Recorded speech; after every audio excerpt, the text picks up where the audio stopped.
성경 읽도록 하겠습니다. 오늘 함께 나눌 하나님의 말씀은 요한일서 2장 7절로 17절까지 말씀입니다.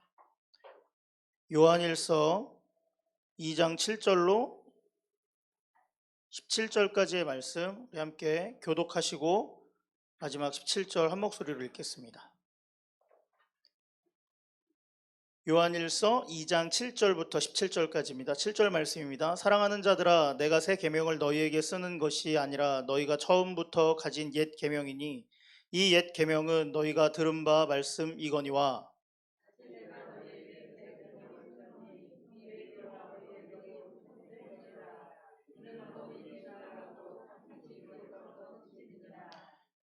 빛 가운데 있다 하면서 그 형제를 미워하는 자는 지금까지 어둠에 있는 자요,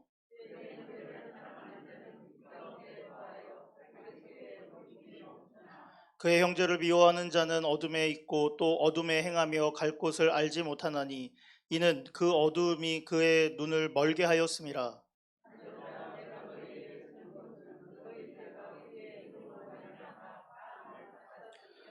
아비들아, 내가 너희에게 쓰는 것은 너희가 태초부터 계신 이를 알았음이요, 청년들아, 내가 너희에게 쓰는 것은 너희가 악한 자를 이겼음이라.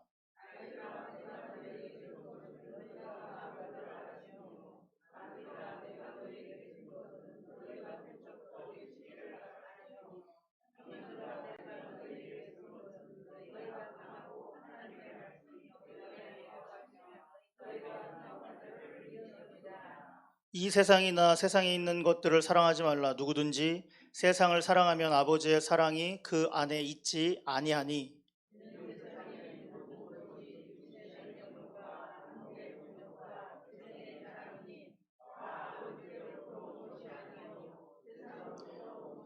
함께 읽습니다. 이 세상도 그 정욕도 지나가되 오직 하나님의 뜻을 행하는 자는 영원히 거하느니라. 아멘. 이 말씀은 하나님의 말씀입니다. 믿으십니까? 아멘. 다음 세대 관련된 세미나를 한번 가서 들은 적이 있습니다. 근데 그 강사로 오신 목사님께서 자부심 있는 자신의 성도의 이야기를 꺼내 들었습니다. 강사 목사님의 강의를 시작하며 자신의 교회 청소년부 교사 한 분의 이야기였어요. 그분은 한 대기업의 팀장을 맡고 있습니다. 그런데 어느 날 그 팀장 우리 집사님께서 고위 간부들과 팀장급들이 다 같이 모여서 워크숍을 가게 되었다고 합니다. 회의를 시작하기 전에 어색한 분위기를 없애고자 자기소개를 하는 시간을 갖게 되었다고 해요. 한 사람씩. 한 사람마다 이제 돌아가면서 이제 팀장급들이 이제 자기소개를 하기 시작하는 거예요. 어떤 사람은 저는 서울대 출신입니다. 또 어떤 사람은 저는 어디 유학파에서 어디 연구원 하다가 스카웃돼서 왔습니다. 또 저는 이 나라에서 유학을 했고 또 어떤 사람은 저는 토익 토플 점수가 남들보다 이만큼 높습니다. 라는 식으로 자기 PR을 열심히 해대기 시작했습니다. 사람들은 저마다 자랑이 넘쳐났어요. 그런데 놀라운 것은 그 자리에 아무도 서로의 이야기에 박수를 치지 않는다는 거예요. 그리고 드디어 그렇게 순서가 지나가서 청소년부 우리 교사, 그 집사님의 순서가 다가왔습니다. 그런데 이 선생님, 이 집사님의 입술을 열어 자기소개를 할 때 그 자리에 있었던 팀장급들, 임원급들이 모두 다 이목을 집중할 수밖에 없는 충분한 고백을 선언해버립니다. 그 팀장이 묵직한 목소리로 이렇게 짧고 굵게 이야기합니다. 저는 땡땡교회 집사입니다. 너무 생뚱맞은 대답에 사람들은 당황했죠. 그 다음에 비웃기 시작해요. 그런데 그때 그 고백을 들었던 여러분, 하나님의 마음은 어떠셨을까요? 가슴이 벅차오르셨을 겁니다. 그분은 대기업 팀장이지만 한 교회 집사예요. 그리고 하나님의 제자라는 정체성을 벗어나지 않습니다. 그런 그의 삶은 어땠을까요? 그렇게 내가 집사입니다 라고 외쳤던 그분의 삶은 자신의 부하 직원을 대하는 태도가 달라도 다를 것입니다. 회식 자리에서도 그의 행동 거지는 남달랐을 거예요. 업무를 처리하는 방식도 더 이상 비굴할 필요도 없고 야비할 필요도 없이 하나님 앞에서 제자다운 업무 처리를 보여주었을 거예요. 다른 사람들과 명확하게 다르게 살았어요. 그럼 그는 왜 그렇게 살까요? 이유는 하나입니다. 하나님의 자녀요 그리스도의 제자라는 인식이 그 집사님의 마음 가운데 너무나도 완벽했기 때문에 그런 거죠. 사랑하는 여러분, 자신이 누구인지 알 때 우리는 말투가 바뀝니다. 내가 누구인지 알 때 어떤 옷을 입고 어디를 가야 하는지 우리는 알게 됩니다. 내가 누구인지 정확하게 알게 되면 나는 어떤 삶을 살아야 하는지가 확실해집니다. 사랑하는 여러분, 내가 누구인지 아는 하조교회 성도님들 모두가 되기를 간절히 축복합니다. 이런 맥락에서 오늘 본문은 내가 누구이며 어떤 삶을 살아야 하는지에 대해서 사도 요한을 통해서 우리 하나님께서 말씀하고 계십니다. 오늘 본문을 잠깐 요약하자면 사랑한다와 사랑하지 않는다예요. 그러니까 7절부터 11절까지 말씀은 사랑한다, 그 다음에 15절부터 17절까지는 사랑하지 않는다로 기준 잡아 나눌 수 있습니다. 그러면 무엇을 사랑해야 하고 무엇을 사랑하지 말아야 할까요? 우린 다 알고 있어요. 사랑은 누구랑 해야 돼요? 이웃을 사랑해야 합니다. 사랑하지 말아야 할 것은 세상을 사랑하지 않는 것입니다. 먼저 7절부터 11절 가운데 사도 요한은 이웃 사랑할 것을 당부하면서 9절과 같이 말씀을 우리에게 전하고 있습니다. 우리 9절 말씀 함께 같이 읽어볼까요? 9절 말씀. 네, 감사합니다. 같이 함께 읽겠습니다. 시작. 빛 가운데 있다 하면서 그 형제를 미워하는 자는 지금까지 어둠에 있는 자요. 사랑하는 여러분, 성도라고 지금 말하면서 형제를 미워하고 있다면 그 사람은 어디에 거하고 있는 사람이에요? 어둠에 거하고 있는 자라고 지적하고 있어요. 예수님도 요한복음 13장 34절과 35절에서 명확하게 말씀하세요. 내가 너희를 사랑한 것 같이 너희도 서로 뭐 하래요? 사랑하라. 너희가 서로 사랑할 때 내 뭐인 줄 안대요? 제자인 줄 알 것이다. 할렐루야. 예. 사랑하는 성도 여러분, 우리가 사랑할 때 예수님의 제자라는 것을 왜 알게 될 수 있습니까? 그것은 예수 그리스도 자체가 뭐예요? 사랑. 예수님 자체가 사랑이십니다. 그래서 우리가 그분의 사랑 안에 거할 때 우리 또한 그분의 사랑에 담금질 되는 거예요. 순도 100%의 사랑에 완벽하게 젖어드는 거예요. 발목까지 젖는 게 아니에요. 어깨까지 젖는 게 아니에요. 온 머리부터 온통 주님의 사랑으로 도배가 되는 겁니다. 할렐루야. 그래서 사랑 자체이신 예수 그리스도께서는 저와 여러분의 눈높이에 맞는 사랑을 가르쳐 주시고요, 그 사랑을 위해서 이 땅 가운데 100%이신 하나님이신 그분이 뭐로 오셨어요? 100%인 인간의 모습으로 이 땅 가운데 임재하셨습니다. 그분은 미치광이 취급을 받으실 때도요, 그분은 옷이 다 벗겨질 때도요, 그분의 몸이 갈기갈기 채찍으로 인하여 조각날 때도요, 찢겨질 때도, 살점이 떨어질 때도, 십자가 가운데서 그 외로운 길을 홀로 걸어갈 때도 예수님은 도망가지 않으셨어요. 이유가 뭐예요? 저와 여러분을 사랑하시기 때문에. 그분이 오신 목적은 단 하나였어요. 우리를 사랑하기 위해서. 할렐루야. 예수님은 사랑의 본체이십니다. 믿으십니까? 이것은 어느 누구도 부인할 수 없어요. 예수님의 사랑을 따라서 살기 위해 사랑이 없지만 그럼에도 불구하고 여러분, 우리는 그 사랑을 경험했기 때문에 오늘도 그 사랑 앞에 발버둥 칠 수 있습니다. 메달을 딴 금메달리스트는 그 메달을 보면서 어떻게 할 수밖에 없어요? 기뻐할 수밖에 없습니다. 그렇죠? 메달 보면서 에휴, 오늘 금밖에 못 땄네, 이럴 사람이 없어요. 또 꽃봉오리는 내리쬐는 때약빛과 불어오는 산들바람을 향하여 자기를 펼쳐낼 때 꽃봉오리를 터뜨리고 이제 꽃이 맺히고 열매 맺기 시작하는 거예요. 또 사랑하는 사람과의 헤어짐은 눈물을 자아낼 수밖에 없지만 다시 사랑이 시작되면 가슴 뛸 수밖에 없는 거예요. 이게 당연한 반응입니다. 마치 우리의 신앙도 이와 같아요. 사랑의 본체이신 우리 예수님 경험하는 순간 우리의 인생은 완벽하게 뒤집힐 수밖에 없어요. 변화가 찾아올 수밖에 없어요. 예수님과 접촉하고 그분과 눈을 마주치는 순간 우리의 사랑은 하나님 한 분으로 충분한 인생이 되어버립니다. 그 증거가 어디 있어요? 성경에 있습니다.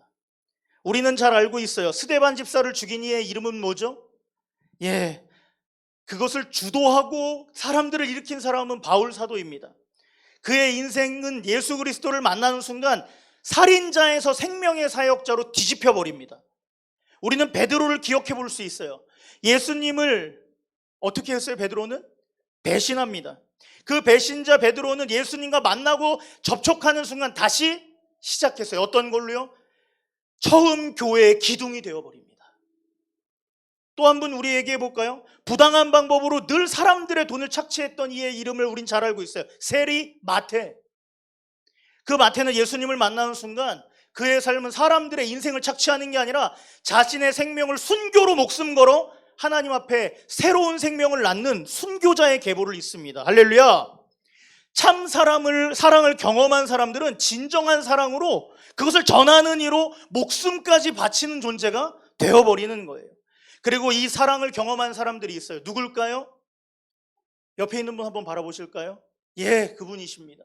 오늘 이 자리에 수요 예배 가운데 하나님 앞에 간절함으로 나오신 사랑하는 하저교회 성도님들이 바로 그 증인의 한 분이십니다.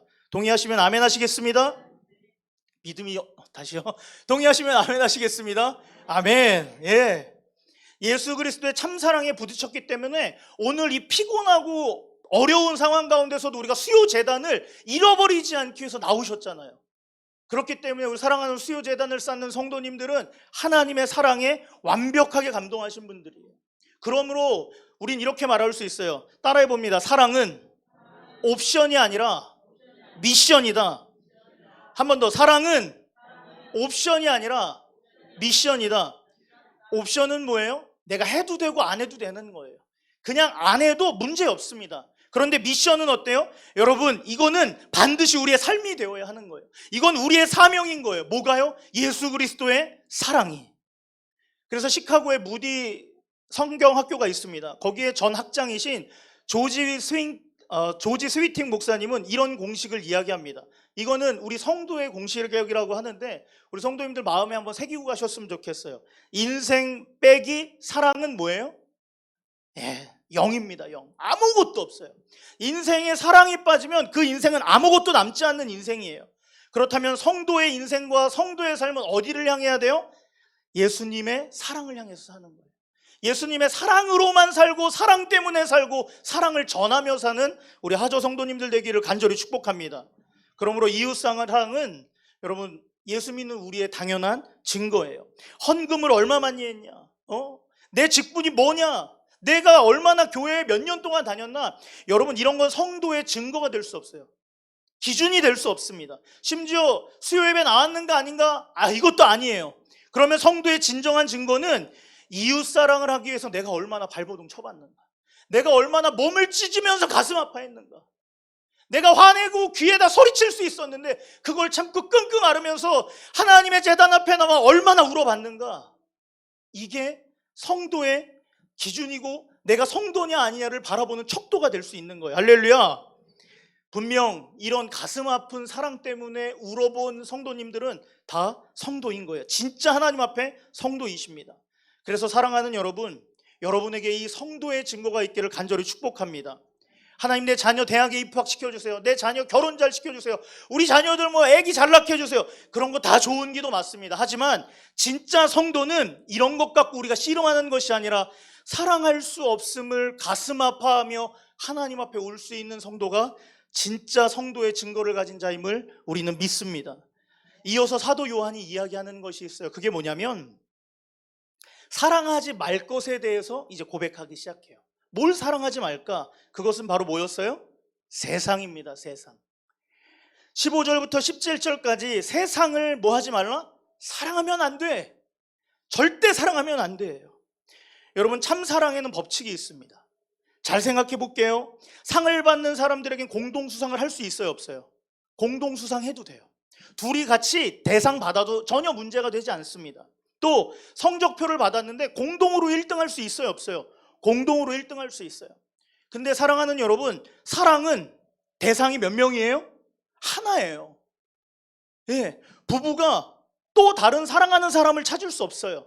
왜냐? 사랑의 절대적인 법칙이니까요. 이 또한 같이 우리가 하나님을 사랑하는 건 여러 마음을 가질 수 없습니다. 그렇기 때문에 10계명에서도 제1계명 뭐라고 고백하냐면 너는 나 이외에 다른 신들을 너에게 두지 말래요. 오직 하나님 한 분만 사랑하고 사는 게 우리의 사명입니다. 믿으십니까? 그런데 하나님 사랑한다고 말하면서 다른 어떤 것을 사랑하고 그것을 참 사랑으로 말하는 것, 여러분 이건 엄청난 문제입니다. 그래서 오늘 말씀도 15절에서 뭐라고 고백하냐면 이렇게 고백해요. 누구든지 세상을 사랑하면 아버지의 사랑이 그 안에 있지 아니하다. 세상 사랑하는 순간 아버지의 사랑이 없는 거예요, 여러분. 그러니까 세상 사랑하는 것, 여러분 위험하다라는 거죠. 그 이유는 참 사랑의 대상 오직 한 분이신 우리 주 하나님이십니다. 야고보서 4장 4절은 더 강력하게 이야기합니다. 우리 야고보서 4장 4절 크게 한번 읽어볼까요? 시작.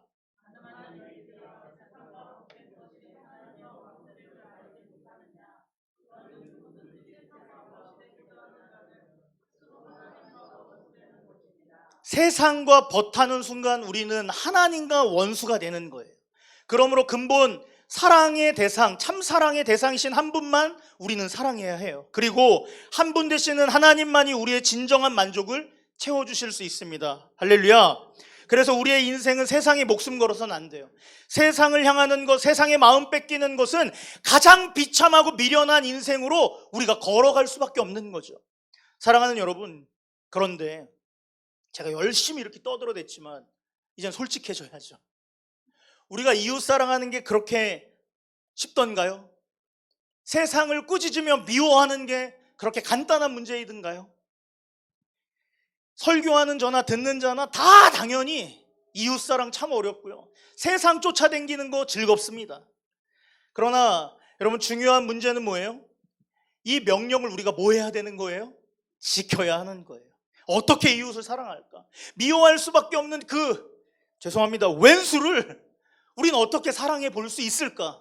어떻게 하면 이 낭만에 젖어서 우리를 늘 유혹하고 날 따라와 팔로미 하는 그 세상을 우린 따라가지 않고 미워할 수 있을까요? 이런 질문들에 우리가 오늘 이 밤 답을 찾기를 주의 이름으로 간절히 소망합니다. 우리에게 할 수 없는 것들만 요구하는 것처럼 보여요. 그러나 능히 할 수 있는 원동력을 요한일서 2장이 다시 한 번 더 우리에게 도전하고 있습니다. 그것이 12절부터 14절입니다. 이 12절부터 14절까지 강조하고 또 강조하고 있어요. 먼저 12절부터 14절까지는 사랑할 수 없는 사람을 사랑할 수 있는 방법, 달콤한 유혹으로부터 우리를 넘어뜨리는 이 세상을 등지고 세상을 거슬러 올라갈 수 있는 방법을 이야기해요. 그런데 여기서는 대상을 3명으로 잡고 있어요. 자, 첫 번째 누가 등장해요? 자녀들아. 12절에 자녀들아가 등장해요. 또 이어서 누가 등장하냐면 대상에 청년들아. 그 다음에 누가 등장해요? 아비들아. 예, 이게 세 부류가 반복해서 2번씩이나 등장을 합니다. 그리고 이어서 강력하게 강조하고 있는 단어가 있어요. 6번이나 반복하고 있어요. 단어가 아니라 문장입니다. 그게 내가 너희에게 이것을 쓴 것은, 내가 너희에게 이것을 쓴 것은, 내가 너희에게 이것을 쓴 것은, 내가 너희에게 이것을 쓴 것은, 계속 강조하면서 이 짧은 구절 안에 내가 너희에게 쓴 이유가 이거다라고 이야기하고 있습니다. 그러면서 자녀, 청년, 아비들에게 던지는 메시지가 뭐냐? 따라해 볼까요? 성도의 정체성. 한 번 더, 성도의 정체성. 요약하면 이렇습니다. 첫째는 요한 사도는 이 성도의 정체성을 하나님을 아는 자가 성도의 정체성이라고 정의해요. 누구를 아는 자요? 하나님을 아는 자. 우리는 우리 스스로 하나님을 알 수 있어요? 없습니다. 하나님께서 저와 여러분에게 은혜를 주지 않으시면, 계시하지 않으시면 우리는 하나님 알 수도 없고 가까이 갈 수도 없는 존재들이에요. 그게 바로 우리입니다. 반면 하나님은 어떠세요? 하나님은 이런 우리를 무작정 선택하셨어요. 에베소서 1장 말씀처럼 삶과 그 결과, 그 사람의 어떤 배경과 상관없이 우리를 창세전부터 예정하시고 택하시고 구원하시기로 작정하셨어요. 그렇게 하나님의 사랑은 시작된 거예요. 믿으십니까? 우리의 인생의 결과가 상관없이 너는 내 거야. 너는 내 거야. 하나님께서 저와 여러분을 이렇게 찜하셨습니다. 그러므로 여러분, 우리는 하나님의 짝사랑의 대상이에요. 어떤 대상이라고요? 짝사랑의 대상입니다. 우리가 하나님 싫다고 돌아서도 하나님은 여전히 영원히 우리만 사랑하기로 결정하셨어요. 그러므로 예배당에 앉아있는 사랑하는 여러분, 어떤 삶의 태도와 문제와 상관없이 예수님의 사랑의 대상은 바로 여러분이십니다. 믿으십니까? 이것이 성도예요. 둘째, 우리의 정체성이 있습니다. 둘째, 우리의 정체성은, 성도는 예수 그리스도의 공로로 말미암아 죄의 문제가 완벽하게 해결된 사람들. 몇 개 해결된 게 아니라 어떻게 해결됐어요? 완벽하게. 1차에 착오도 없이 틈도 없이 완벽하게 해결된 사람이 바로 성도라는 존재입니다. 저와 여러분, 세상 끝날까지 어떠한 인생을 살다 할지라도 우리는 누군가가 아니라 다 어디에 서게 되어 있냐면 하나님의 심판대에 서게 되어 있습니다. 대통령도 심판대에 서요. 설교를 하는 목사도 심판대에 섭니다. 남을 심판했던 판사도 하나님의 심판대를 벗어날 수가 없습니다. 아무리 의료기술로 사람을 많이 살려낸 자도 죽으면 하나님의 심판대 앞입니다. 그런데 이 지점에서 우리 성도는 달라요. 이 지점에서 우리의 성도의 삶은 마지막은 완벽하게 달라집니다. 많은 이들은 심판대 앞에 설지 모르지만 성도는 상급을 받기 위해 심사대에 서게 되는 거예요. 심판대가 아니라 하나님의 심사대에 섭니다. 우리는 하나님께 심사받는 인생이에요. 믿으십니까? 그래서 그것으로 결론 나고 그것으로 천국에서 영원한 하나님 나라 안에 예배하는 자입니다. 믿으십니까? 이유가 뭐예요? 예수님의 그 공로로 인하여 우리의 모든 죄가 단번에 해결되었기 때문에 우리는 심판받는 자가 아니요 심사받는 자들이 되는 줄 믿습니다. 세 번째, 마지막으로 성도의 정체성이 있습니다. 그것은 악한 자들을 이긴 자가 성도라고 말씀하고 있다는 거예요. 따라해 봅니다. 악한 자들을 이긴 자가 성도다. 예수님을 믿는 순간 하나님의 사랑도 지독하지만 여러분 누구의 유혹도 심합니까? 사단. 이 사탄들의 그 레이더망이 항상 펼쳐져 있어요. 네. 제가 최근에 우리 하조교회 부임하기 전에 어떤 교회 가서 영적 전쟁이라는 특강을 잠깐 맡아서 한 적이 있어요. 근데 제가 막 이제 자료를 연구하다가 아주 기가 막힌 멘트 하나를 발견했습니다. 예. 이 영적 전쟁만 연구하시는 한 목사님께서 그렇게 얘기하더라고요. 사단이 우리를 넘어뜨리는데 몇 분이면 충분할까요? 얼마 시간이 필요할까 했더니 이 목사님 딱 얘기해요. 30분이면 충분하다고 합니다. 근데 사단은 우리를 30분 만에 넘어뜨리기 위해서 30년을 우리 주위에서 우리의 빈틈을 노리고 있다고 해요. 여러분이 지독한 사단의 괴롭힘, 우리를 가만두지 않아요. 믿으려고 하면 넘어뜨려요. 하나님 앞에 서려고 하면 우리를 쓰러뜨리고 잡아뜨려요. 이게 사탄이란 녀석이 하는 짓이에요. 그런데 동역자 여러분, 인간의 본성을 거스르려고 살려고 할 때마다 사단은 괴롭힐지 모르지만 결국에 승리한 존재가 누굽니까? 예수님 믿는 저와 여러분입니다. 할렐루야. 그 성도가 요한일서 2장에 분명히 승리한 자들이라고 고백하고 있는 거예요. 그러므로 우리 사단의 전투 가운데 우리는 이미 싸움은 끝났습니다. 할렐루야. 우린 승리한 자들인 줄 믿습니다. 할렐루야. 사단의 머리는 이미 창세기 3장 이후에 초전박살된다고 예언이 되었고요. 예수님 오면서 늘 그들은 이긴 것처럼 보이지만 늘 져서 그들의 머리는 성도의 예수 그리스도를 믿는 모든 자들의 발에 짓밟히고 있다라는 거예요. 그것이 바로 우리의 영광이 될 줄 믿습니다. 할렐루야. 권투 선수가 경기에서 이겼어요. 얼굴이 완전 찌그러졌어요. 여기 터지고 여기 나가고 코피 흘리고 있어요. 근데 그는 뭐 했어요? 이겼어요. 그럼 이 흉터, 이 상처, 이게 아픔입니까? 아니에요. 이것은 영광이 될 수밖에 없는 거예요. 성도의 삶은 마치 이와 같습니다. 승리하면 끝난 것입니다. 할렐루야. 그리고 우리의 삶을 압축적으로 성경은 이렇게 정의하고 있어요. 사도 바울은 이미 고린도후서를 통해서 성도라는 존재들은 그래서 이런 존재야 라고 우리를 미리 권면하였고, 요한 사도는 요한일서를 통해서 우리에게 더 강력한 메시지를 주어졌는데 우리 성도의 정체성을 다 함께 한번 외쳐보겠습니다. 고린도후서 6장 9절부터 10절까지 말씀. 이것이 바로 나입니다 하나님 이라는 이 간절한 심정으로 우리 크게 한번 외치겠습니다. 시작.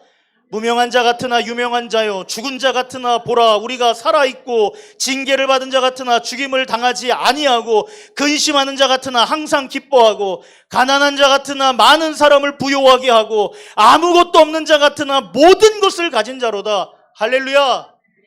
이게 누구예요? 예, 이게 바로 우리입니다. 저입니다. 우리 성도님들이에요. 아무것도 없는 자 같지만 모든 것을 다 가졌어요. 이것이 성도의 삶인 거예요. 세상이 볼 땐 참 비참해 보이고 억울해 보이고 멍청해 보여요. 그런데 예수님 말씀하세요. 너희들은 모든 것을 다 가진 존재야. 나를 사랑하는 난 모든 것이 다 너희의 소유란다 라고 말씀하고 계십니다. 할렐루야. 우리 중에 통장 잔고가 비어 있어서 계속 빈손으로 있는 분이 있습니까? 근데 하나님 말씀하세요. 결코 빈손이 아니야. 육신의 질병 가운데 이제 지칠 대로 지쳐서 갈 병원도 없으십니까? 근데 우리 주님 말씀하세요. 질병으로 내가 끝내지 않겠어. 억울한 인생이라고 생각하세요? 그런데 하나님은 이 답답한 심정 내가 다 알고 있어 라고 말씀하고 계세요.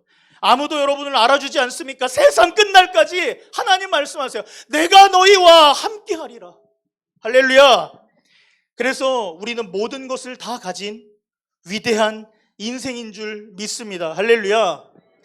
예화로 설교를 마무리하겠습니다.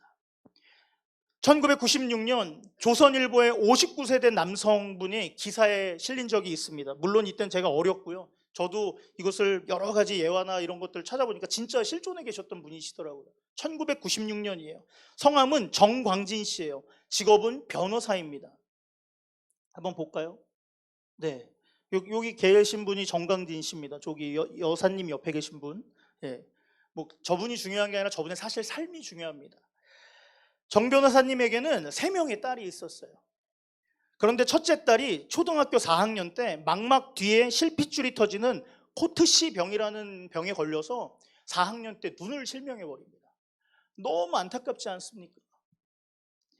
그래서 서울에 있는 국립서울맹학교에 보내기로 결정합니다. 그곳에서 학교를 졸업해요. 그리고 미국에 있는 버클리 대학에 입학하여 전 과목을 A 학점을 받습니다. 그러니까 가져가신 것도 있지만 은혜도 주신 것 같아요.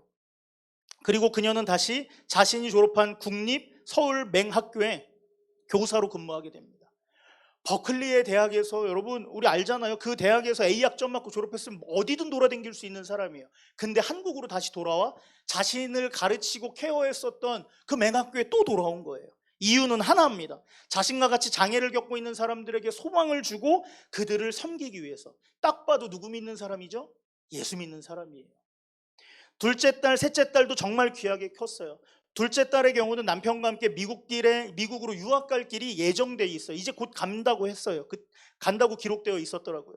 셋째 딸은 미얀마 선교사로서 삶을 준비 중이었어요. 어느 날 큰딸이 맹학교에서 근무한 지 약 1년 정도가 되었다고 합니다.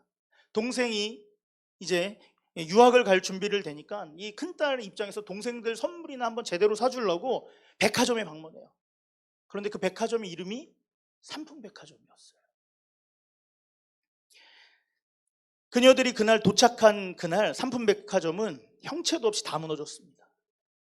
세 딸은 한 번에 목숨을 잃습니다. 정강진 변호사님과 그의 아내는 잊을 수 없는 일이 그들의 인생에 벌어진 거예요. 한 명은 하나님의 마음으로 맹아를 섬기겠다라고 자신의 모든 커리를 주께 맡기고 섬김의 삶을 쏟았어요. 또 하나님의 일을 준비하기 위해서 두 딸도 최선을 다하며 살아갔던 하나님의 성도였어요. 근데 이게 얼마나 말도 안 되는 일입니까? 그날 장례식장은 실제로 MBC나 KBS에 기사화되기도 했더라고요. 장례가 마치고 삼풍백화점 붕괴 수사가 다 끝났어요. 정강진 변호사님 앞에 세 딸 이름으로 된 위로금이, 보상금이 약 6억 5천만 원이 지급되었습니다. 그런데 사람들은 정 변호사님 이 부부를 이상한 눈빛으로 쳐다봤어요. 왜냐하면 그 부부는 세 딸의 죽음 앞에 슬퍼하는 정도가 서서히 줄기 시작했기 때문에 사람들이 의심할 만했죠. 큰 돈이 들어왔고 이젠 슬픔이 별로 없어 보이니까. 그런데 그들의 속내는 달랐어요. 정 변호사님 부부는 슬픔을 정리하고 장차 천국에서 만날 딸들에 대한 소망을 가지고 이 땅을 살아가기로 결정한 거예요. 뭘로요? 받은 6억 5천만 원과 자신이 가지고 있는 변호사 사무실이나 이런 것들을 다 정리해서 7억을 모아요. 그 다음에 이 6억 5천과 7억을 합쳐서 13억 5천만 원을 자신의 딸들의 돌림자, 딸들이 다 윤자로 돌렸더라고요. 그래서 만든 장학재단이 삼윤 장학재단을 설립해서 맹인 학생들에게 나누고 그들을 섬기기로 결정한 거예요. 그게 바로 이거예요. 이 제막식이었대요. 여러분, 이해할 수 없는 일상생활, 절망보다 새로운 소망을 낳는 인생을 사는 이 두 부부의 이야기. 근데 이것이 어떻게 가능할까요? 우리는 그 비밀을 알고 있어요. 성도의 은혜를 그들은 경험하였고 그래서 그 정체성대로 살아가는 거예요. 사랑하는 여러분, 우리에게도 늘상 매일 고난과 유혹과 환난이 찾아옵니다. 하지만 우리는 기억해야 해요. 그것은 성도의 은혜, 성도의 정체성만 붙들고 있다면 이 만만치 않은 세상을 어떻게 할 수 있어요?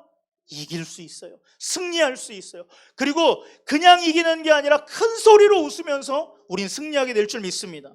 아무것도 없는 자 같으나 모든 것을 가진 자, 그것이 바로 성도의 삶이라는 것을 기억하며 오늘 이 수요일 밤 하나님을 간절히 부르짖을 때에 하나님, 성도의 은혜를 다시 회복하여 주시옵소서.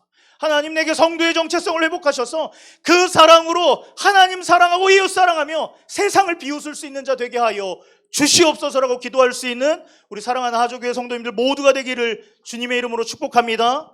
그래서 시간 같이 함께 한 목소리로 말씀 붙들고 기도하기를 소망합니다.